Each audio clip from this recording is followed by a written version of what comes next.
The maid did not know that the millionaire was the father of her baby until the day of the birth.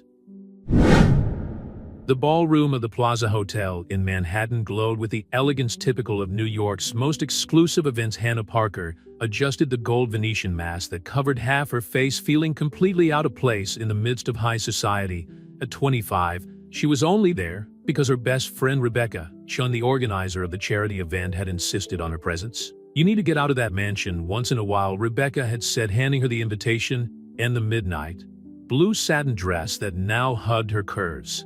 "You can't spend your whole life looking after other people's houses." Hannah watched the dancing couples, remembering how her life had taken unexpected turns. With a degree in literature from Columbia University, she dreamed of being a writer, but economic reality led her to take a job as a housekeeper at the Montgomery Mansion in Greenwich, Connecticut. The salary was exceptional, and she needed to help her sick mother with her medical expenses. "Can I get you a glass of champagne?"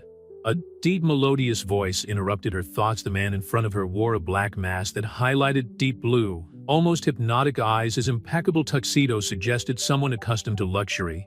"Thank you," Hannah replied, accepting the glass, trying to ignore the trembling in her hands. There was something magnetic about her presence.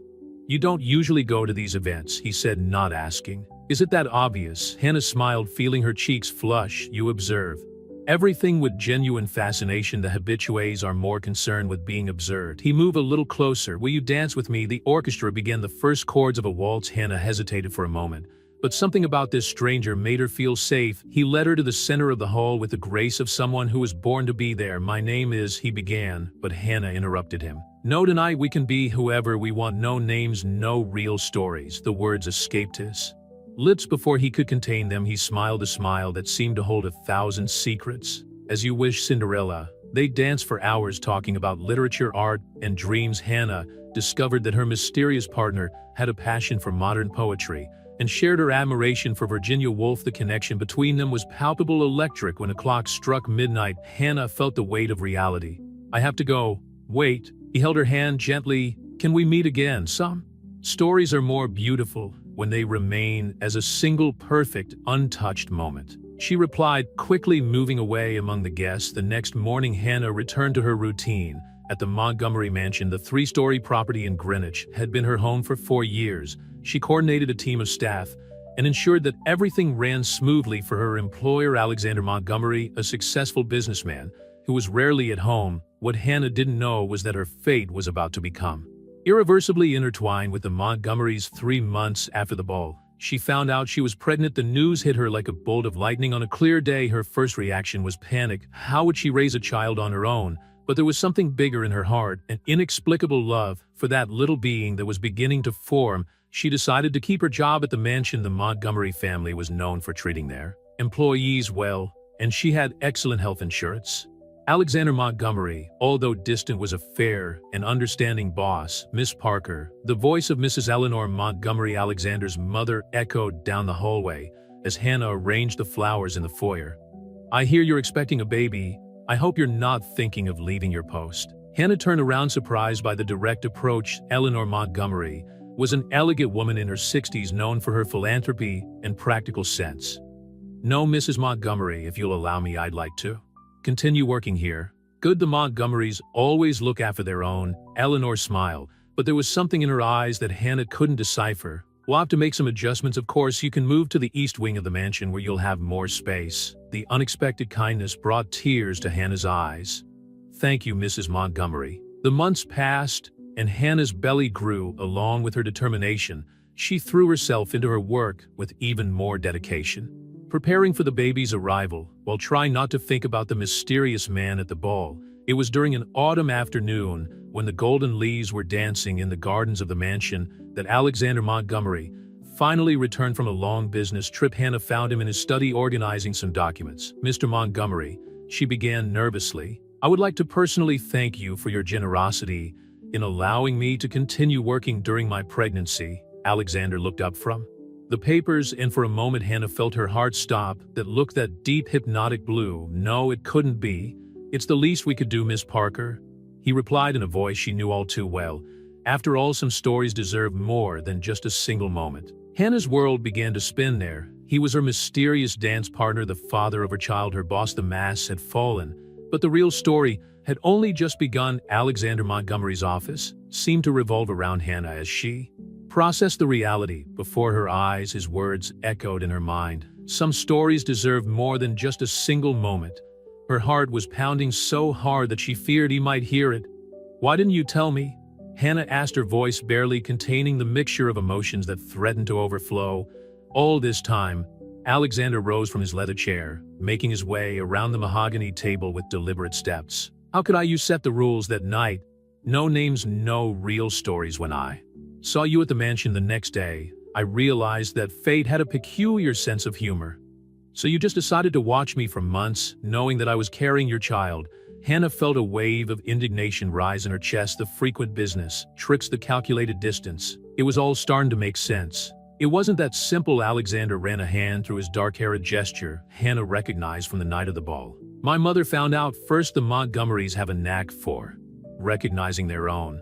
Hannah sat down in one of the nearby armchairs, her legs no longer reliable enough to keep her upright. "Eleanor knew. She noticed certain similarities between your story and the way I met Catherine, my late wife," Alexander explained, taking a seat in the next armchair. "It was also at a masquerade ball 10 years ago." The mention of Catherine reminded Hannah of the portraits of her scattered around the mansion, a woman of classic beauty who had died in a car accident 5 years earlier. Guilt began to eat away at her insides. "I don't intend to replace Catherine," Hannah said firmly, instinctively protecting her 7-month-old belly. "No one could," Alexander replied softly, "but that doesn't mean we can't build something new, something of our own." The silence that followed was interrupted by a knock on the door. Eleanor Montgomery entered, her gaze assessing the scene before her with the insight of someone who had been waiting for this moment. "I see you've finally decided to have this talk," she commented, closing the door behind her. "I was beginning to wonder how much longer it would take you two to face the obvious." "Mother," Alexander began, but Eleanor held up a hand, silencing him. "Alexander has spent the last few months trying to find the best way to approach you, Hannah," Eleanor explained, taking an elegant seat in another armchair. "After Catherine, he developed a paralyzing fear of approaching anyone again, but that night at the ball changed something in him." Hannah looked at Alexander, noticing for the first time the shadows of vulnerability in his eyes. "Why organize a masquerade ball?" "It was Rebecca's idea," Alexander admitted. "She's more than just an event organizer. She's an old family friend. When I mentioned that I needed a way to socialize again, she suggested something where I could feel protected." "Rebecca," Hannah murmured, starting to put the pieces together. "Did she know all this time?"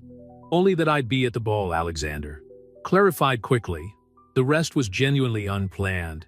Eleanor stood up, adjusting her pearl necklace with a practiced movement. "Now that the masks have literally fallen off, I suggest you two decide how you intend to handle this situation. After all, my grandson deserves to be born into an environment of clarity and honesty." When Eleanor left, she left behind a silence full of possibilities. Hannah watched Alexander, seeing him no longer as her distant boss or the mysterious man at the ball, but as someone just as human and vulnerable as she was. "What happens now?" she asked, her voice only a whisper. "That depends on us," Alexander replied, leaning forward. "That night at the ball, I felt something I hadn't experienced for years: freedom, connection, hope. But I also felt fear, the same fear that has made me hesitate all these months." Hannah nodded, understanding the feeling perfectly. "I'm afraid too, of not being enough, of not belonging in your world." "My world," Alexander smiled softly, "my world is much smaller than it seems, Hannah. It's this house, it's the books we love to discuss, it's the way you transform every environment you touch into something more welcoming, and now it's also this baby." He stood up, holding out his hand to her. "I'm not asking you to decide everything now. Just allow me to be part of this journey, no longer as your boss, but as the man you met that night, without masks this time." Hannah looked at the outstretched hand, remembering how it had guided her in the dance months ago. With a deep sigh, she accepted the gesture, allowing him to help her up. "No masks," she agreed, feeling the baby kick, as if approving the decision. "But let's go slowly. There's a lot to process for both of us." Alexander nodded, still holding her hand. "As long as we need. After all, some stories deserve to be told carefully." Hannah came across an old, dark wooden box while organizing her new room in the east wing of the Montgomery mansion. Inside, she found black and white photographs that captured generations of the family. Alexander's same hypnotic blue eyes reproduced through the decades. "They're fascinating, aren't they?" Eleanor appeared in the doorway, her presence as silent as ever. Every Montgomery carries that distinctive mark. When I saw your eyes that morning after the ball, I was sure you found Alexander. Why didn't you tell me? Hannah asked, instinctively stroking her belly. Some truths need to be discovered at the right time, Eleanor replied, taking a seat in the armchair by the window. Alexander needed to find his own way back to life. After Catherine, he became a shadow of his former self. The mention of Catherine made Hannah hesitate. What was she like? Different from you in almost every way. Eleanor smiled softly. Catherine was intense, impulsive, you're more reflective, observant. Perhaps that's exactly what Alexander needs right now. A movement at the door caught their attention. Alexander was standing there holding a cup of tea that Hannah recognized as her favorite Earl Grey with a hint of lavender. I thought you might like something to drink, he offered, stepping closer. Her eyes caught the scattered photographs. I see you found the family archive. Your great-grandfather had exactly the same eyes, Hannah commented, showing him a particular photograph. William Montgomery, Eleanor explained. He built this mansion in 1920 after making his fortune in the real estate market. They say he met his wife Margaret during a snowstorm in Boston. She was lost, and he offered her shelter in his office. The Montgomerys seemed to have a talent for unusual encounters. Hannah joked, trying to ease the tension that still hung between her and Alexander. Speaking of dates, Alexander began, clearly nervous. Would you like to have dinner with me tonight? Just the two of us, no masks or pretenses. Eleanor stood up discreetly. I think that's my cue, Hannah, darling. Get some rest. The doctor recommended extra rest in the third trimester. When they were alone, silence filled the room like a tangible presence. Hannah watched Alexander examine the photographs, his fingers tracing the faces of his ancestors. I've always wondered if our son would have those eyes, she confessed softly. Alexander looked at her intensely. And what else have you wondered? Whether he would have your restrained smile, your passion for modern poetry, your peculiar way of frowning when you're concentrating? Hannah stopped, realizing that she had revealed how much she had observed him over the years. You've been paying attention, he commented, surprised. It's my job to observe details, she replied, but they both knew it was more than that. About dinner, Alexander changed the subject. I thought of something simple. On the balcony in the winter garden, the orchids are blooming. Hannah nodded, remembering how she used to look after those flowers herself. At seven, he confirmed, walking to the door. He stopped before leaving and turned around. Hannah, thanks for not running away this time. The afternoon passed slowly as Hannah prepared for dinner. She chose a navy blue dress that highlighted her belly in an elegant way, a gift from Rebecca, whom she still had to confront about her role in the whole thing. At 7 o'clock sharp, she went down to the winter garden. The sight made her stop. Candles floated in small water arrangements, white orchids decorated the table, and soft classical music filled the room. Do you recognize the music? Alexander asked, appearing at her side. It's the same waltz we danced to that night. You've thought of everything. Hannah smiled, feeling the butterflies in her stomach. Or was it the baby moving? Dinner passed with surprising intimacy. They talked about books, about their childhoods, about their fears. Alexander talked about Catherine without reservation, and Hannah shared her insecurities about being a single mother. You'll never be alone, he promised, reaching for her hand on the table. Even if we don't, what? Hannah asked, her heart racing. Even if we don't manage to build something romantic between us, Alexander added honestly. Our child will have all the love and support we can offer. Hannah felt tears forming. It's funny how life works. I've spent so long watching this family from afar, taking care of this house. And now you're part of it. Alexander added, his blue eyes shining in the candlelight. Actually, I think you always were. We just needed time to realize it. The baby kicked hard at that moment, causing Hannah to let out a small exclamation. Without hesitation, Alexander knelt down beside her, gently placing his hand on her belly. He seems to approve of the conversation, Hannah joked, covering his hand with her own. Or her, Alexander smiled. The Montgomerys are not only known for their blue eyes, but also for their strong women. The moment was interrupted by a drop of rain that found its way through the glass roof of the winter garden. Soon several more followed, creating a natural symphony that blended in with the music still playing. Maybe we should go inside, Hannah suggested, but Alexander turned his head away. Dance with me first, he asked, holding out his hand, just as he had done at the ball. This time, no masks to hide who we are. And so, under the rain that drummed on the glass roof, surrounded by orchids and memories old and new, they danced. It was no longer a fairy tale with predictable endings, but a real story with fears and hopes, pains and joys, a story that was just beginning to be written. The sound of hurried footsteps echoed through the corridors of the Montgomery mansion. As Hannah felt her first contractions, it was a winter's morning, and snowflakes danced outside the tall windows. Alexander was at a business meeting in Boston when Eleanor Montgomery took charge of the situation with her characteristic calm. Breathe, honey. Eleanor instructed, holding Hannah's hand as they waited for the ambulance. Montgomery babies have peculiar timing. Alexander was also born during a blizzard at Greenwich Memorial Hospital. The medical team moved efficiently. Dr. Patricia Roberts, the obstetrician who had accompanied Hannah throughout her pregnancy, examined her situation carefully. "We still have a few hours to go," she said. "Your baby seems to be choosing a dramatic moment for his arrival." Hannah tried to smile between contractions, remembering how her own life had changed over the last few months after that dinner in the Winter Garden. She and Alexander had established a comfortable routine of getting to know each other, shared dinners, long conversations about literature and art, and planning for the baby's future filled their days. "Alexander's on his way," Eleanor announced, putting the phone away. "The company helicopter has already taken off from Boston." The mention of Alexander reminded Hannah of their last conversation the night before they were in the library, discussing names for the baby. When he surprisingly started talking about Catherine, she always wanted children. He had revealed, his voice laden with restrained emotion. "But the accident happened before we could try. For a long time, I thought I'd never want to be a father again." And now, Hannah had asked, feeling the baby move, as if also waiting for the answer.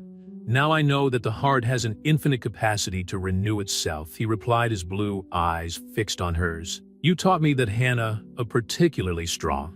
Contraction brought Hannah back to the present. Eleanor held her hand, tightly murmuring words of encouragement. The clock on the wall ticked away the hours with torturous slowness. "My mother," Hannah whispered between controlled breaths. "Has anyone warned my mother? Rebecca is picking Margaret up from the airport right now," Eleanor assured her.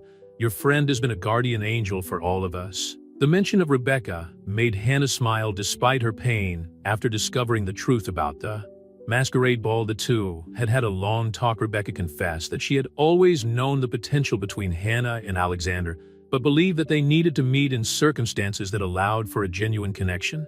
"Sometimes people need masks to show who they really are," Rebecca had philosophized. The bedroom door opened abruptly, revealing Alexander still in his meeting suit. Hair mussed from the rush, his eyes met Hannah's immediately. "I wouldn't miss this for the world," he declared. Reaching over to take her other hand, the next few hours became a dance between pain and anticipation. Dr. Roberts was in and out of the room, monitoring the progress of the labor. Eleanor alternated between offering support and giving the couple privacy. Margaret Parker arrived in time to see her daughter enter the final stages of labor. "You're almost there," Dr. Roberts announced. "For the next contraction, I need you to push as hard as you can." Hannah clasped Alexander's in her mother's hands. Mustering every ounce of energy she possessed, the universe seemed to condense in that moment. Her whole life, her choices, the paths that had brought her here, all culminating in this instant with one last monumental effort. Hannah felt her son come into the world. The strong, healthy cry filled the room, and Dr. Roberts smiled broadly. "Congratulations," she announced. "It's a girl." Alexander cut the umbilical cord with trembling hands, and soon the little one was placed in Hannah's arms. Time seemed to freeze as everyone watched the baby's face. "The eyes," Eleanor murmured, thrilled. "They're just like—" In fact, even as a newborn, it was impossible not to notice the deep, distinctive Montgomery blue in those little eyes that were observing the world for the first time. "Charlotte," Hannah whispered, looking at Alexander. It was the name they had chosen the night before in honor of Hannah's maternal grandmother, Charlotte Montgomery Parker. "It's perfect," Alexander agreed, his voice breaking. He leaned over and gently kissed Hannah's forehead, a gesture as natural as breathing. "You're both perfect." Margaret and Eleanor hugged each other, two grandmothers united by the little life that had just arrived. Rebecca appeared at the bedroom door, carrying a bouquet of white orchids, house favorites. She winked at Hannah. The next few hours were a whirlwind of visits, exams, and moments of adjustment. When night finally fell and the room fell silent, only Hannah, Alexander, and Charlotte remained. "She has her nose," Alexander observed, sitting on the edge of the bed while Charlotte slept in Hannah's arms, "and her stubbornness in choosing the most dramatic moment possible for an appearance." Hannah joked, exhausted, but happy. "Hannah," Alexander began, his voice serious, "I know we're still figuring out what we are to each other, but I want you to know that you've changed my life, not just because of Charlotte, but because of who you are, the woman I met at the ball, the dedicated housekeeper, the extraordinary person who brings light into every room you occupy." Hannah felt silent tears run down her face. "I love you too," she replied simply, "because sometimes the deepest truths are the simplest to say." Charlotte stirred in his arms, opening her blue eyes briefly before going back to sleep, as if blessing the moment with his presence. Outside, the snow continued to fall, covering Greenwich with a white blanket of possibilities, while inside the hospital, a new family found their own way home. A week after Charlotte's birth, the Montgomery mansion took on a new dynamic. The baby's cries echoed through the historic corridors, mingling with the soft voices of Hannah and Alexander, who took turns on sleepless nights. The former East Wing, now transformed into a home within a home, was witnessing the birth not just of a child, but of a new kind of family. "She has her contemplative way," Alexander commented one morning, watching Charlotte intently examine a Star Mobile that hung over her crib. "She spends hours just watching." Hannah smiled, adjusting the cashmere blanket Eleanor had made especially for her granddaughter. "Like a real Montgomery. Your mother told me that you used to spend hours in the library as a child, just looking at books before you could even read." The mention of Alexander's childhood brought a nostalgic gleam to his eyes. "Dad used to say that I was absorbing the stories by osmosis." Her voice faltered slightly. He would have loved to meet Charlotte. Hannah took his hand, a gesture that had become natural in recent weeks. William Montgomery Sr. had died 3 years ago, a few months before Hannah started working at the mansion. She only knew his story through Eleanor's accounts and the photographs scattered around the house. "Tell me about him," Hannah asked softly, knowing that Alexander rarely opened his heart about his father. He was different from what people imagined. Alexander began, taking a seat in the Victorian armchair next to the crib. The world saw William Montgomery as a ruthless financial tycoon, but at home, he was just Dad, the man who taught me to fish in the lake, who read The Little Prince every night, even when I was too big for children's stories. Charlotte let out a little sigh in her sleep, as if she was listening intently to the story of the grandfather. She would never know. Hannah sat on the arm of the armchair, her shoulder lightly touching Alexander's. "After Mom had a miscarriage when I was 12, Dad turned the old nursery into a children's library," Alexander continued. "He said that way, even if we didn't have any more siblings, the house would always be full of stories and possibilities. That's why you kept all those children's books in the main library." Hannah realized, remembering the countless times she had organized that particular section. "Yes, and now, finally, they'll have a new reader," Alexander smiled, looking at Charlotte. "Although we'll have to wait a few years." A soft knock on the door interrupted the moment. Rebecca entered, carrying a briefcase and her characteristic air of efficiency. "Sorry to interrupt, but we need to discuss the details of the christening," she announced, taking a seat in the nearby chair. "Eleanor is anxious to start the preparations." Hannah and Alexander exchanged glances. They hadn't formally discussed the ceremony, although they knew it was an important tradition for the Montgomerys. "St. James Chapel is booked for 3 weeks from now," Rebecca continued.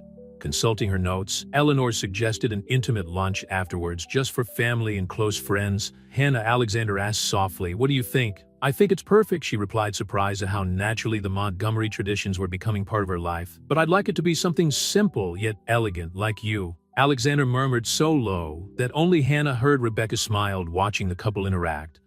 "I've already got some ideas for the decoration. I thought I'd use the white orchids from the winter garden.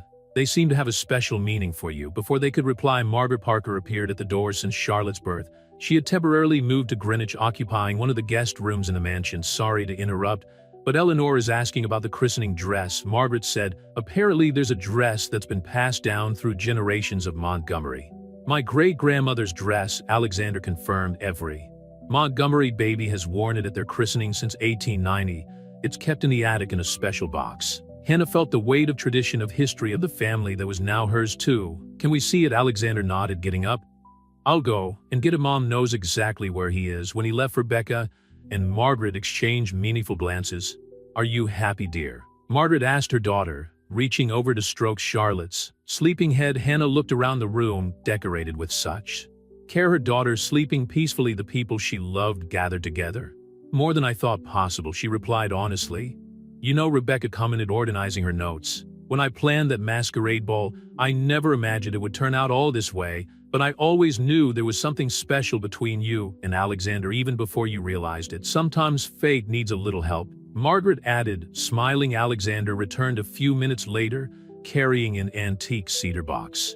With reverential care, he opened it, revealing a French lace christening gown delicately preserved in tissue paper. "It's beautiful," Hannah whispered, gently touching the fabric. "Like you," Alexander replied, his eyes meeting hers with an intensity that made Rebecca and Margaret discreetly leave the room. They stood there admiring the dress that symbolized so many generations, so many stories. Charlotte woke up at that moment, her Montgomery blue eyes focusing on her parents with that same contemplative intensity. "Welcome to the family, little one," Alexander murmured, taking his daughter in his arms. "All the stories that came before you are now yours too." Hannah watched father and daughter, her heart overflowing with love. The mask had long since fallen, but the mystery and magic, those remained, transforming into something deeper, truer. Every day Charlotte's christening was approaching, and with it a series of unexpected discoveries began to emerge at the Montgomery mansion. Hannah found an old box of photographs in the attic while looking for some traditional family decorations for the ceremony. Among the images yellowed by time, one in particular caught her eye, a young girl who could have been her twin sister, wearing the same christening dress that Charlotte would have worn. "Margaret Montgomery," Eleanor explained, coming up silently behind Hannah. "My great-aunt, she worked as a governess in this house before marrying James Montgomery, my great-uncle." Hannah felt a shiver run down her spine. "She was also an employee who fell in love with a Montgomery," Eleanor added with a gentle smile.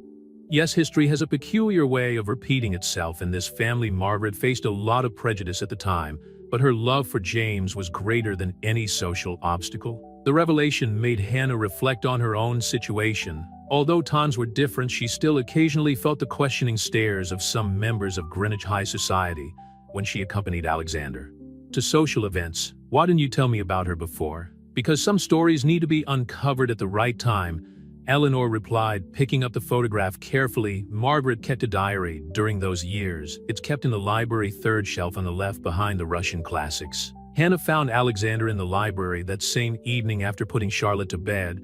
He was sitting in his favorite armchair reading some work papers. "Did you know about Margaret Montgomery?" she asked without preamble. Alexander looked up from the papers, a gleam of recognition crossing his face. "So you found out? Mother always said there was something familiar about you from the first day she saw you. Why didn't you tell me?" "Because I didn't want you to think I was repeating a familiar pattern," he explained, putting the documents aside. "How I feel about you, Hannah, has nothing to do with history or tradition. It's about who you are, about how you light up every room you enter, about how you made me believe in love again." Hannah moved closer, taking a seat on the arm of the armchair. "Tell me more about them." "James was my grandfather's younger brother, according to family records. He met Margaret during a Christmas party here at the mansion. She had organized all the decorations, and he was impressed by her attention to detail. Like you when you watch me arranging the orchids in the winter garden," Hannah teased softly. Alexander smiled, taking her hand. "Exactly. They got married in 1952 against the wishes of many in the family. But James always said that some traditions need to be broken so that other more important ones can continue." The sound of the baby monitor interrupted the conversation. Charlotte had woken up together. They went upstairs to their daughter's room, where the little girl watched them with her intense blue eyes. "She has the same determined look as Margaret," Eleanor commented, appearing in the doorway with a cup of tea. "The one that says nothing in the world can stop her from getting what she wants." Hannah took Charlotte in her arms, smelling the soft baby perfume that had become her favorite scent in the world. "And what happened to Margaret and James?" "They lived a full and happy life," Eleanor replied. "They had 3 children, traveled the world, and turned this mansion into a more welcoming place than it had ever been. Margaret never lost her governess essence. She said that taking care of this house and this family was in her blood." Alexander moved closer, wrapping Hannah and Charlotte in a gentle embrace. "As it is in your blood too. The difference," Hannah reflected, "is that now I'm not just the housekeeper." "No," Eleanor agreed with a knowing smile.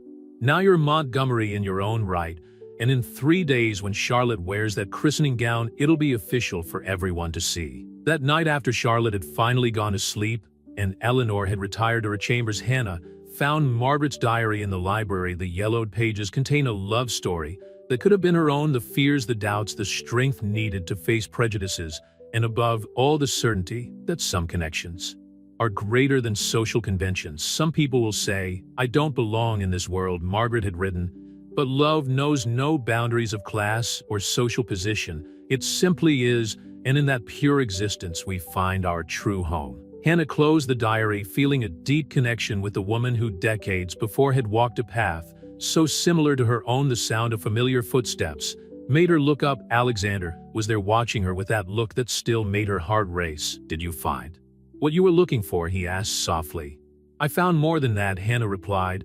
"I found our story written long before we were born." Alexander sat down next to her on the sofa in the library, the same one where they had shared so many conversations over the years. Do you know what else Margaret and James left us? What? The certainty that true love doesn't need external approval, it stands on its own truth. Hannah leaned her head on her shoulder, feeling the peace that only her presence could bring. In 3 days Charlotte would wear the dress that Margaret had worn, that generations of Montgomery had worn, but more important than any tradition was the certainty that some stories are destined to repeat themselves, not out of obligation, but because love always finds its way back home. The day of the christening dawned with soft golden light filtering through the stained glass windows of St. James Chapel. Hannah adjusted the delicate lace dress on Charlotte, her hands trembling slightly as she touched the historic fabric that carried so many stories of the Montgomery family.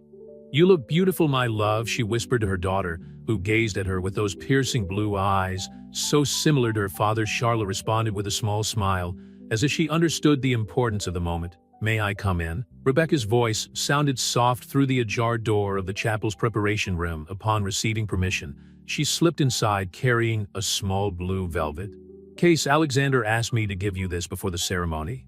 Hannah carefully opened the case, revealing a delicate pearl necklace with a single diamond in the center. A handwritten note accompanied the jewel.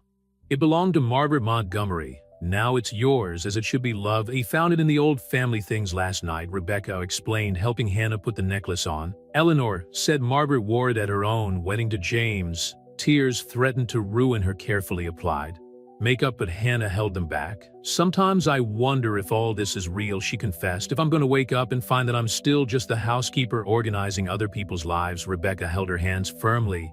"You've never been just anything, Hannah. And if you want to know the truth, Alexander is nervous too. I found him in the library at 5 in the morning rereading Margaret's diary." The sound of the chapel bells announced that it was time. Eleanor and Margaret entered the room, both elegant in shades of light blue that matched the decor chosen for the ceremony. "The orchids were perfect," Eleanor commented, adjusting the small arrangement of white flowers on Charlotte's dress. "Just as you planned, Hannah." The chapel was filled with family and close friends. Hannah spotted familiar faces among the guest staff from the mansion, who had become family over the years. Rebecca's friends from the Manhattan social circle, Alexander's work colleagues. As the soft music began to play, Hannah carried Charlotte down the center aisle. Alexander was waiting for her near the baptismal font, his gaze conveying more emotion than any words could express. Next to him, Reverend Michael Stevens smiled warmly.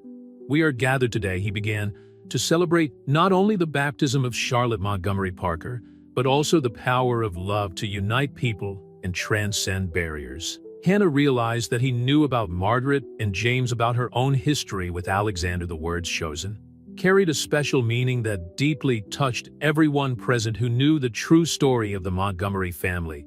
During the ceremony, Charlotte remained surprisingly calm, her blue eyes observing everything with that characteristic curiosity.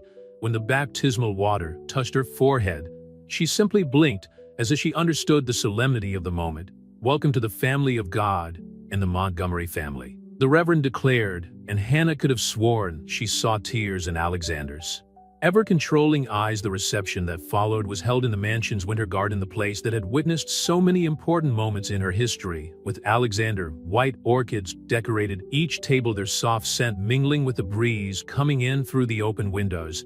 "Are you happy?" Alexander asked quietly, finding a private moment among the congratulations of the guests. "More than I thought possible," Hannah replied, settling Charlotte in her arms. "I've found not just a love, but a whole story to belong to." Eleanor approached, carrying an old photo album. "I thought you might like to see this," she said, opening it to a particular page. The christening of James and Margaret Montgomery Jr. in 1953. The black and white photograph showed a beaming couple holding a baby wearing the same dress as Charlotte. The resemblance between Margaret and Hannah was even more evident in that image. "History has an interesting way of completing its cycles," Eleanor commented gently, touching Charlotte's face. "Some people would say it's coincidence, but I prefer to believe that it's silent promises being fulfilled through the generations." The afternoon progressed with emotional speeches, soft music, and lively conversations. Hannah watched it all with a sense of fulfillment she had never imagined possible in her days organizing similar events as a housekeeper.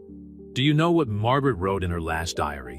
Alexander asked, finding her again in a quiet moment. "That the Montgomery's true legacy is not in the companies or the mansion, but in the ability to recognize true love when it appears even in the most unexpected places." Hannah smiled, remembering the masquerade ball, where it all began. like at a charity party when a stranger offers you a glass of champagne. Exactly, he replied, leaning over to kiss her forehead. Some masks allow us to see more clearly. Charlotte let out a little sigh in her sleep, snuggled in her mother's arms, still wearing the historic dress that connected past and present. In that moment, Hannah understood that her story with Alexander wasn't just theirs, it was part of something bigger, an intricate fabric of love, courage, and destiny that stretched across generations. The orchids would continue to bloom in the winter garden, the old photographs would keep their secrets on the library shelves, and new chapters would be written in the Montgomery family history. But now, Hannah knew that she was no longer just an observer, she was a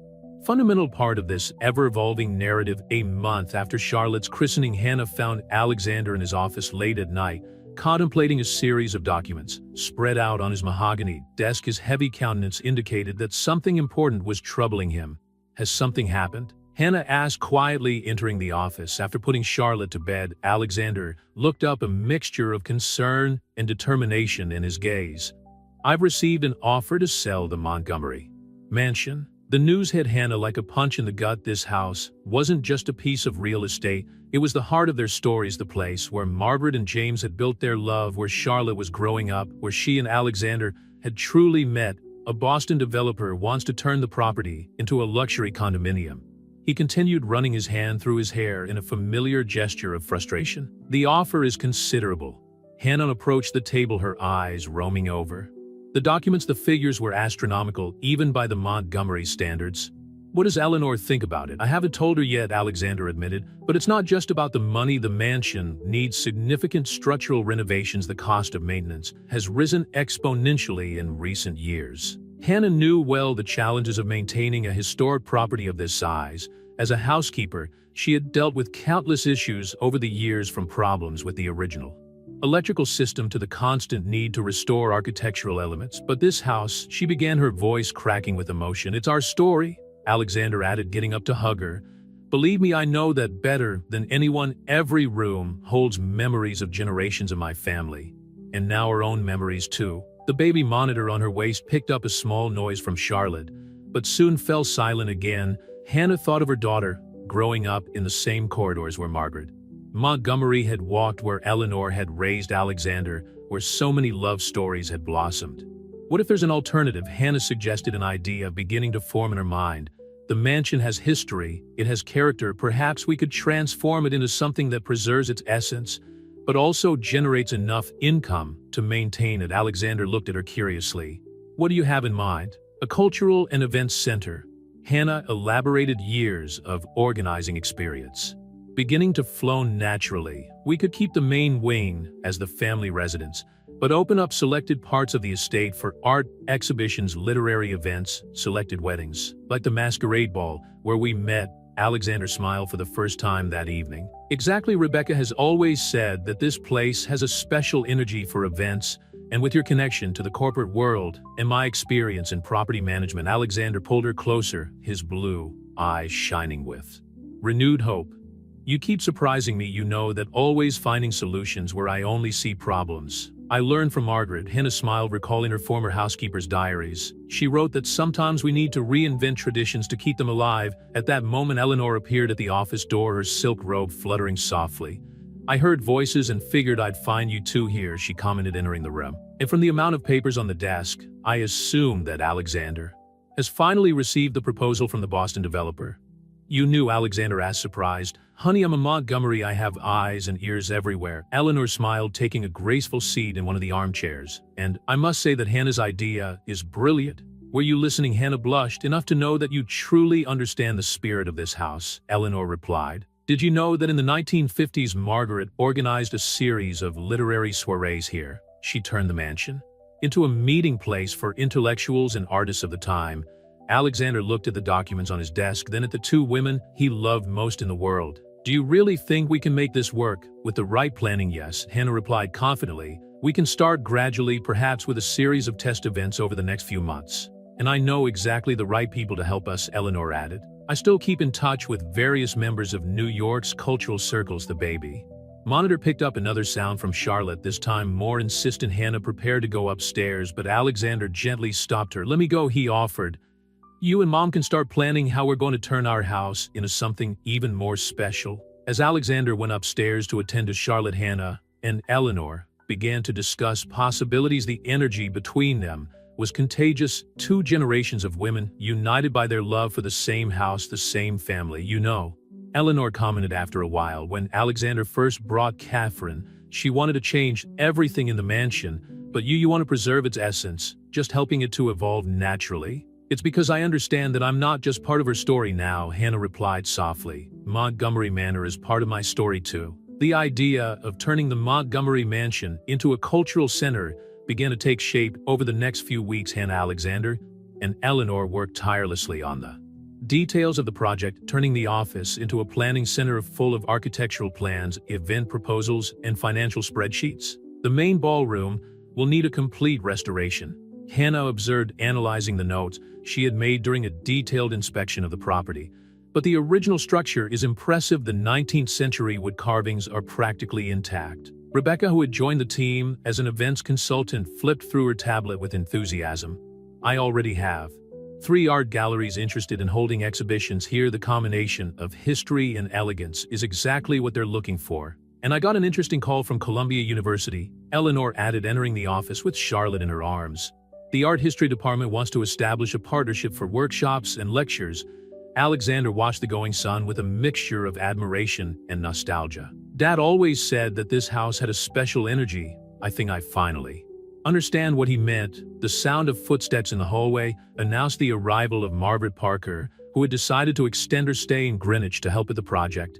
I've found something you need to see, she announced, carrying a dusty box. Inside the box, they discovered a set of documents and photographs detailing the literary soirees organized by Margaret Montgomery. In the 50s, there were elaborate invitations, guest lists that included famous names from American literature, and even handwritten menus. Look at this, Hannah exclaimed, picking up a yellowed envelope.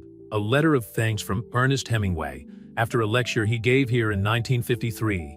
Margaret turned this house into a cultural sanctuary during a time when women rarely had a say in intellectual circles, Eleanor explained, settling Charlotte in her arms. She used Montgomery's social influence to create something meaningful. Hannah felt an even deeper connection with her predecessor. Like Margaret, she too was using her position to preserve and reinvent the family legacy, but in a way that was uniquely her own. We could start with a series of monthly events, Rebecca suggested, making quick notes. Alternate between art exhibitions, literary soirees, and chamber concerts. Maintain the level of exclusivity, but make culture accessible to a select audience. And use the Winter Garden for more intimate events, Hannah added, remembering how many important moments had taken place in that space. The orchids create the perfect atmosphere for poetry recitals or book launches. Alexander approached Hannah, placing a hand on her shoulder as he watched the plans take shape. You're transforming not just the house, but the very meaning of being a Montgomery. What do you mean? Hannah asked, turning to face him. The Montgomerys have always been known for their success in business, for their social influence, but you're reminding us that we can be more than that. We could be guardians of culture, promoters of art, creators of spaces where stories come to life. Eleanor smiled, watching her son. Catherine wanted to modernize everything, to erase the past. Hannah wants to honor it while building the future. There's a fundamental difference there. Charlotte chose a moment to let out a little twitter, as if to join in the conversation. Her Montgomery blue eyes scanned the room with that characteristic curiosity she was already showing at just a few months old. What about the East Wing? Margaret asked, referring to the part of the mansion where Hannah and Charlotte currently lived. It will remain private, Alexander replied promptly, exchanging a meaningful glance with Hannah. Some parts of our history need to remain ours alone. Hannah felt her heart race at the hours. It was still surreal how her life had transformed from housekeeper to an integral part of the Montgomery family, from observer to the protagonist of her own love story. We could start with a test event next month, Rebecca suggested, consulting her calendars. Something small for a select group of potential partners and sponsors. A literary soiree, Hannah decided, inspired by her discoveries about Margaret. We could invite some contemporary authors, do readings in the Winter Garden, use the orchids as the central decorative element, like that night, Alexander added softly, referring to the dinner where they had begun to rebuild their relationship after the revelation of the masked ball. Eleanor watched the couple with a knowing smile. You know, it's not just a mansion that's getting a new chapter, we all are. Hannah took Charlotte from Eleanor's arms, smelling the soft baby scent that had become her favorite fragrance in the world. Her daughter would be the first of a new generation of Montgomerys to grow up in this reinvented version of the mansion, a place where history and the future intertwine perfectly for Charlotte. Hannah murmured, kissing her daughter's forehead so that she grows up knowing that traditions can evolve without losing their essence. For all of us, Alexander agreed, hugging his family as he looked at the plans that would transform their ancestral home into something even more special. For new stories and old walls. The first test event at the Montgomery Mansion was scheduled for an October evening when the golden leaves of fall created the perfect backdrop for the literary soiree. Hannah was overseeing the final details of the decorations in the winter garden where the white orchids had been complemented by seasonal arrangements in shades of amber and bronze. The writers will start arriving in an hour, Rebecca announced, consulting her tablet as she walked between the elegantly decorated tables. We've managed to confirm 3 best-selling authors and 2 award-winning poets. Hannah adjusted a floral arrangement, feeling the weight of Margaret Montgomery's pearl necklace on her neck. She had decided to wear it tonight as a way of honoring the legacy of the woman who decades before had transformed that very space into a cultural sanctuary. Charlotte has finally gone to sleep, Alexander informed her, entering the winter garden. He paused for a moment, admiring the transformation of the environment. It reminds me of that night, the dinner after we found out the truth about the masked ball, Hannah added, smiling as she shared the memory. It seems like a lifetime ago. Eleanor joined them, elegant in a navy blue dress that matched the color palette. Chosen for the event, Margaret would be proud, she commented, observing the space. Especially the way you've kept the essence of the house while preparing it for the future. The first guests began arriving promptly at 7. Hannah watched with a mixture of pride and nervousness as prominent figures from New York's literary and cultural world circulated around the space that until recently was just the winter garden of the mansion where she worked as a housekeeper. Jennifer Lawrence Boyd loved the story of the house, Rebecca whispered, referring to the best-selling author who had just arrived. She's considering setting her next novel here. The evening progressed like a carefully orchestrated dream. Poetry readings in the winter garden were interspersed with networking moments in the adjacent halls where selected works of art were already on display in anticipation of future exhibitions. It's surreal to think that it all started with an idea to save the house, Hannah commented to Alexander during a quiet moment. They watched from a discreet corner as an award-winning poet recited verses about love and transformation. It wasn't just an idea to save the house, Alexander replied, his voice low and intense. It was you understanding exactly what this mansion means, not just to the Montgomerys, but to everyone who has ever been a part of its history. The baby monitor on her waist picked up a small noise from Charlotte, but before Hannah could move, Eleanor was already making a discreet gesture indicating that she would take care of the situation. The connection between grandmother and granddaughter had become profound in recent months. I think we've found our place, Hannah reflected, observing the natural interaction between the guests and the space, a balance between preserving the past and building the future. The evening reached its climax when Jennifer Lawrence Boyd, inspired by the surroundings, decided to do an unscheduled reading of an excerpt from her next work. A story about a historic house and the secrets it held through the generations. It's like she's telling our story, Alexander murmured, gently squeezing Hannah's hand. Later, when the last guests had left and only the closest staff remained, Hannah found Rebecca organizing the last notes from the event. We already have 5 requests for similar events in the coming months, her friend informed her with a satisfied smile. And 3 galleries want to confirm dates for exhibitions. We did it, Hannah whispered, more to herself than to the others. No, you did it, Eleanor corrected, returning to the winter garden with Charlotte asleep in her arms. You saw beyond the old walls and established traditions. You saw the potential for something new, something meaningful. Alexander approached, gently taking Charlotte from her mother's arms. I think it's time we had a toast, he suggested while Rebecca was already arranging champagne glasses. To Montgomery Manor, Eleanor proposed, raising her glass. To family, Margaret Parker added, having remained discreetly in the background throughout the event.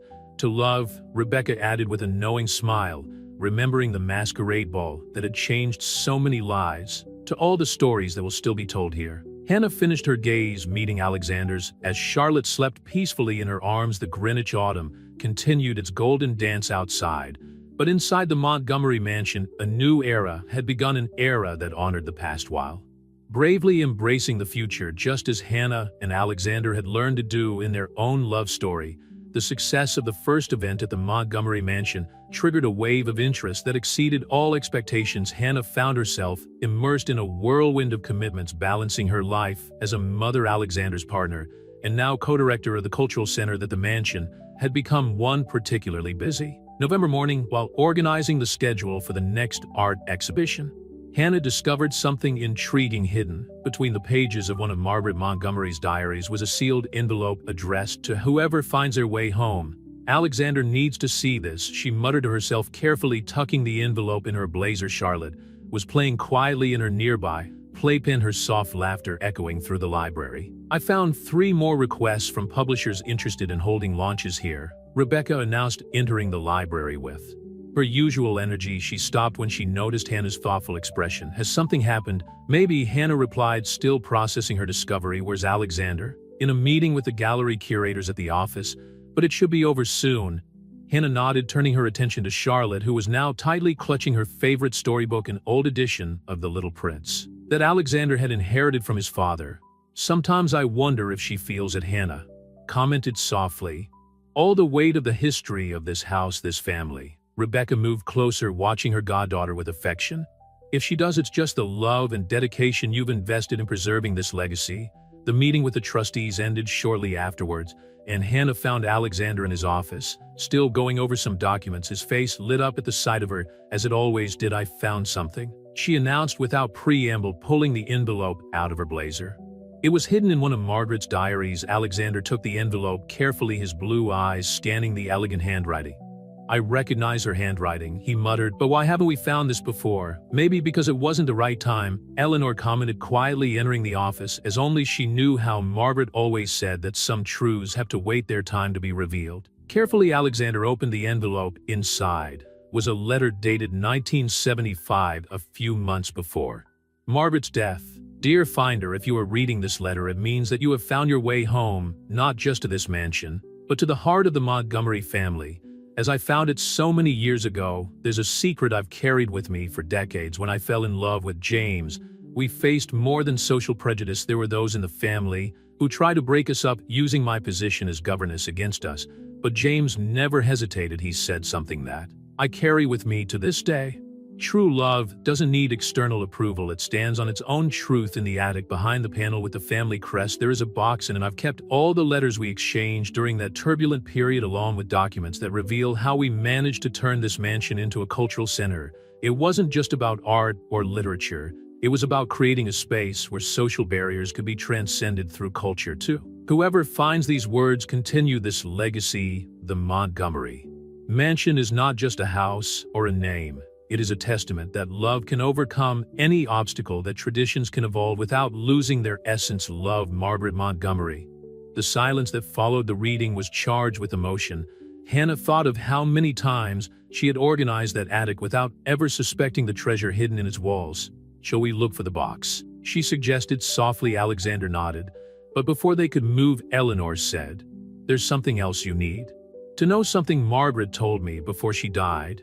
Hannah and Alexander turned to her expectantly. The transformation of the mansion into a cultural center wasn't just an artistic decision, Eleanor continued. It was Margaret and James' way of ensuring that future Montgomery children would never face the same prejudice they did. By opening the mansion's doors to art and culture, they set a precedent that personal value is more important than social position, like you and Dad did by letting me work here. Hannah realized the pieces falling into place. Exactly, Eleanor smiled. Some traditions are worth keeping.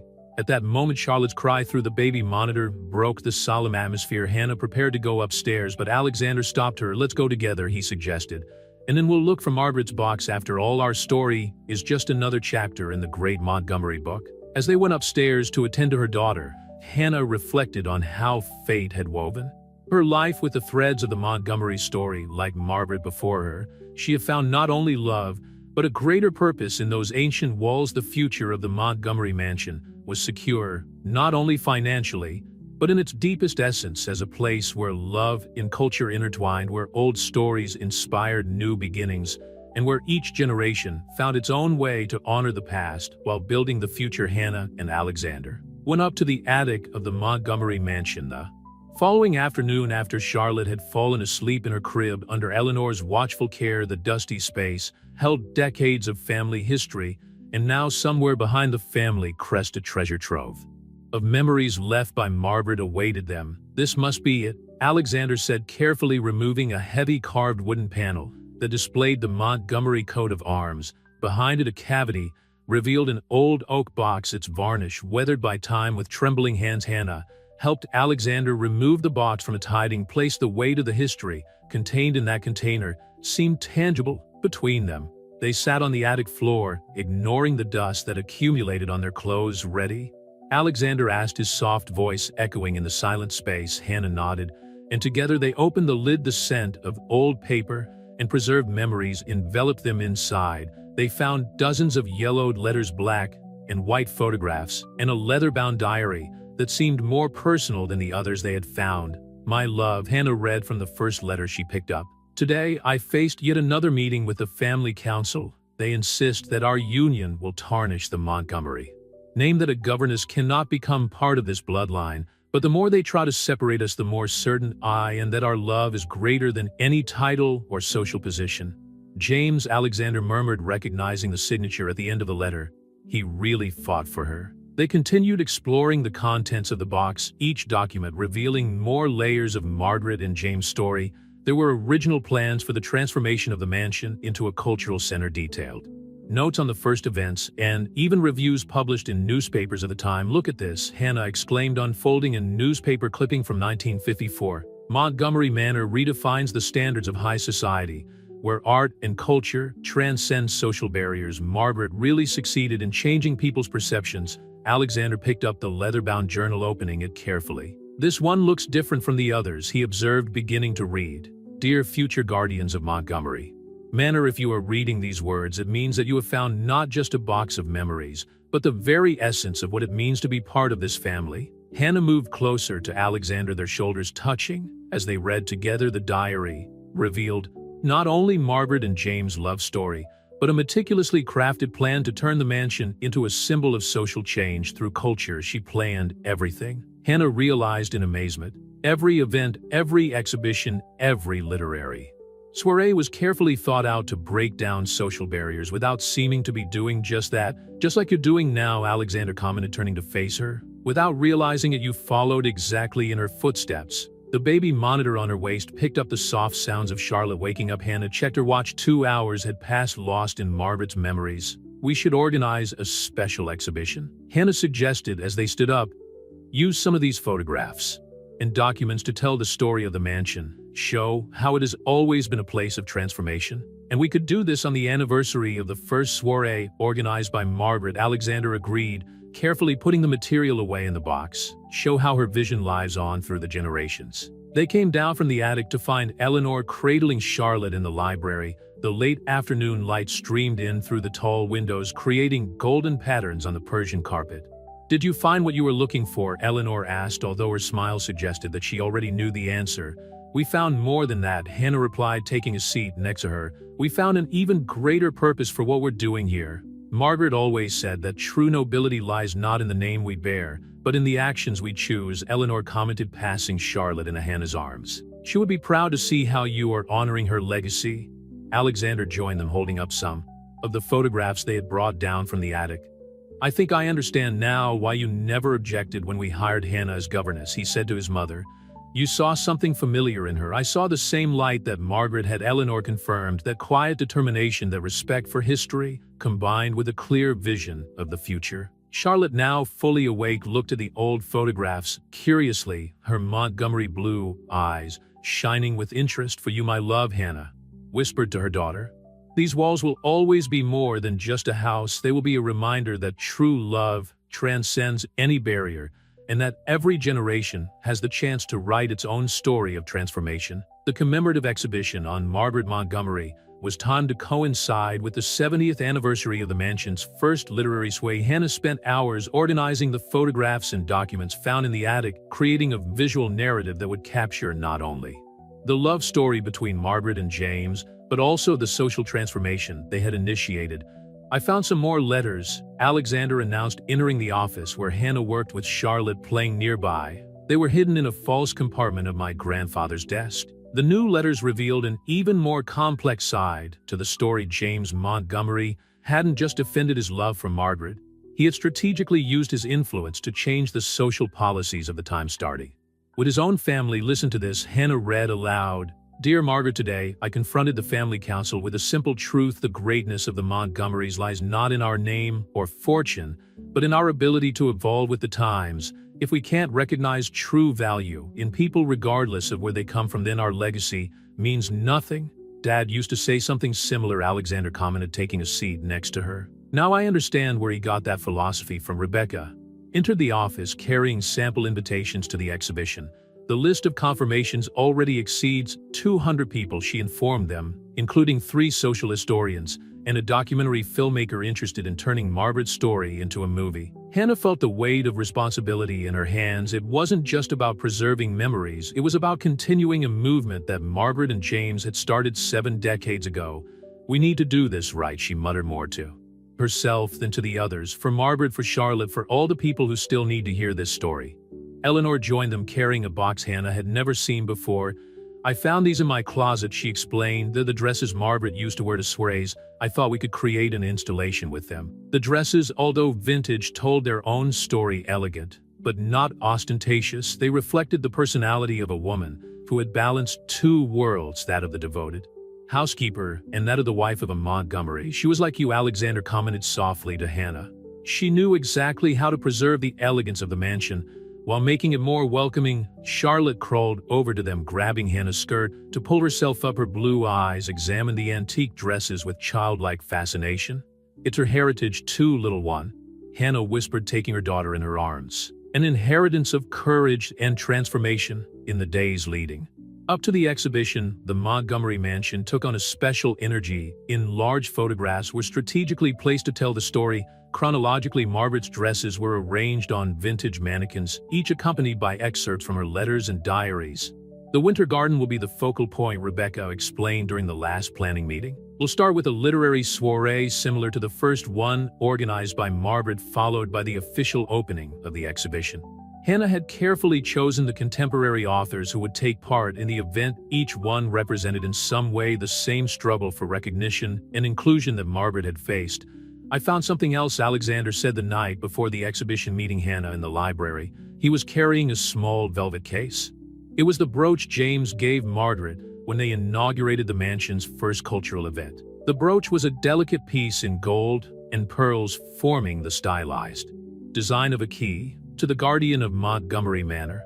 Hannah read the inscription on the back. It's yours now, Alexander declared softly, pinning the brooch to her blouse. Because you, like Margaret, have understood that this house is more than walls and history. It's a living symbol of transformation. Eleanor watched them from the doorway, her eyes shining with restrained tears. Margaret always said that true nobility lies in actions, not titles. She commented, you two have proved that once again. The baby monitor picked up sounds of Charlotte waking up from her nap.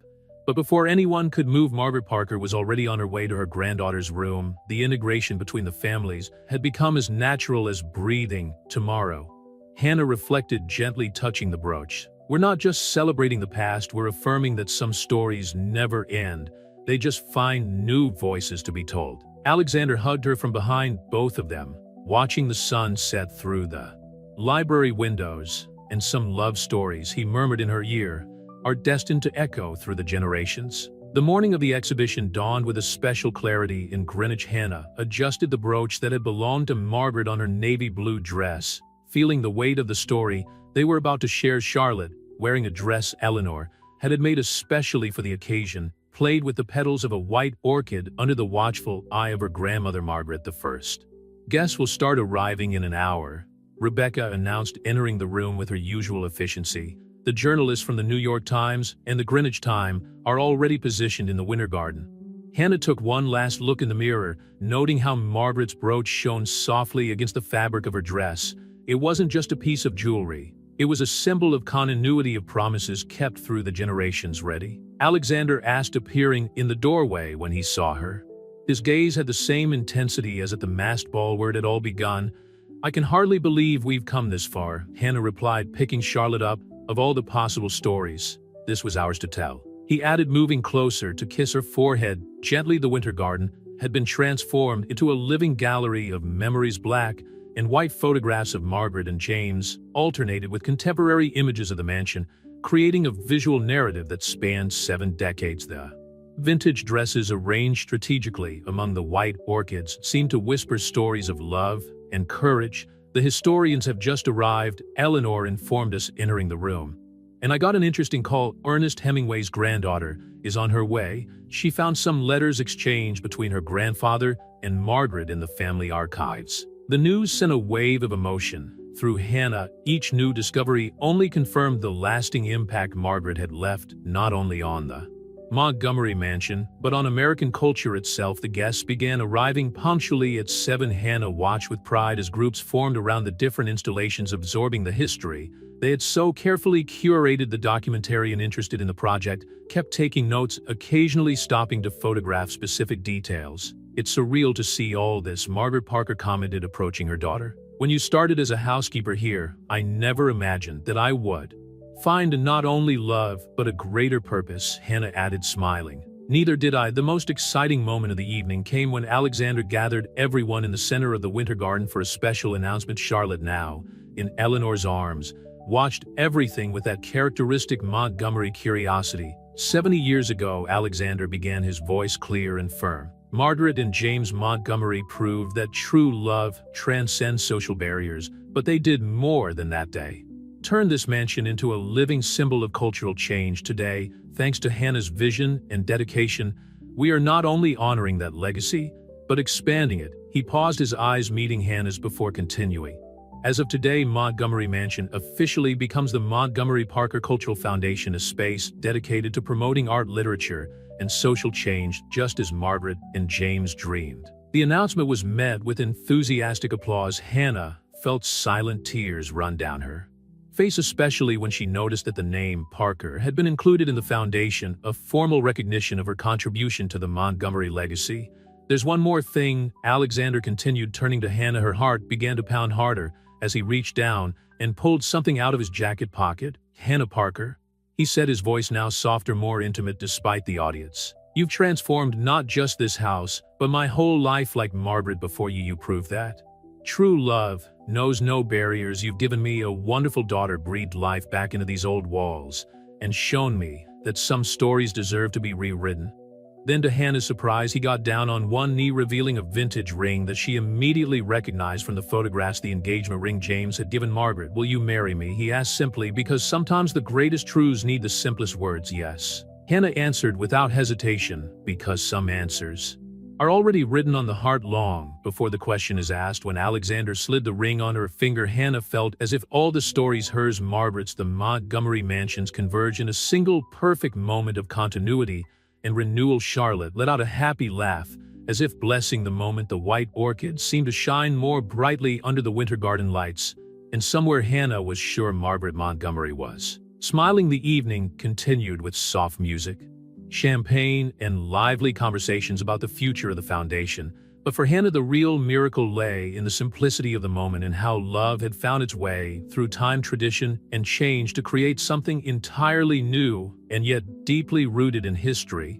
To the future, Alexander toasted later, when only the closest family remained, for all the stories yet to come. Hannah added, holding Charlotte with one arm, while her vintage engagement ring sparkled on the other hand.